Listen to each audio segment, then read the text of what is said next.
بسم اللہ الرحمن الرحیم۔ السلام علیکم۔ ایک ٹی وی کے ویورز کو خوش آمدید۔ پاک فوج نے سوک سینٹر کراچی میں کرونا وائرس سے بچاؤ کے لیے قرنطینہ سینٹر قائم کر دیا۔ اعلیٰ فوجی حکام نے قرنطینہ سینٹر کا دورہ کیا اور تیاریوں کا جائزہ لیا۔ حکام نے یقین دلایا کہ مریضوں کو تمام ممکنہ سہولیات فراہم کی جائیں گی۔ کیمپ میں طبی اور سیکورٹی عملے کی تعیناتی کے ساتھ حفاظتی اسپرے کیا جا رہا ہے۔ قرنطینہ سینٹر میں سندھ حکومت اور آرمی کی ٹیمیں مل کر کام کر رہی ہیں۔ پاک فوج کرونا وائرس کی روک تھام کے لیے صوبائی حکومت کی مکمل معاونت کر رہی ہے۔ پاک فوج کی جانب سے کراچی ہوائی اڈے پر کرونا وائرس کی اسکریننگ کی سہولیات فراہم کر دی گئی۔ سندھ میں راشن کی تقسیم کا کام بھی فوج انجام دے گی۔ کرونا وائرس کے حوالے سے مصدقات اور تازہ اطلاعات سرکاری ویب سائٹ پر جاری کی جائیں گی۔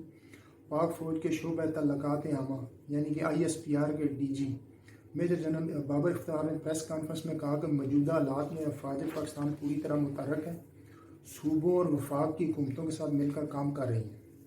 آرمی چیف نے تمام فارمیشنز کو ہر ممکن مدد کی ہدایت کر دی ہے۔ قومی کوششوں کی حمایت میں میڈیکل ایکشن پلان بنایا ہے، جبکہ دعا ہے کہ اللہ تعالیٰ پاکستان کو کرونا وائرس سے محفوظ رکھے۔ ان کا مزید کہنا تھا کہ تینوں مسلح افواج کی میڈیکل کی سہولتوں کو ہر طرح سے تیار کیا گیا ہے۔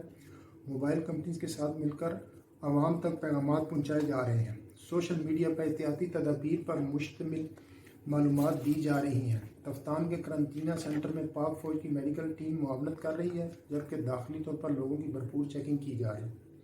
DG ISPR نے کہا کہ لوگوں کو درست اور بروقت معلومات پہنچانا ہمارا فرض ہے اور ہم انہیں بروقت پہنچائیں گے۔ عوام کا اعتماد افواج پاکستان کا احساسہ ہے اور ہمارا مذہب کہتا ہے کہ صفائی نصف ایمان ہے، اور اسی صفائی کو اپنا کر ہم اس بیماری کے خلاف مؤثر اقدامات اٹھا سکتے ہیں۔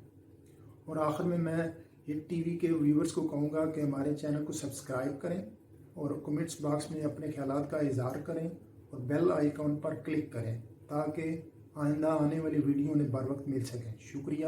اللہ حافظ۔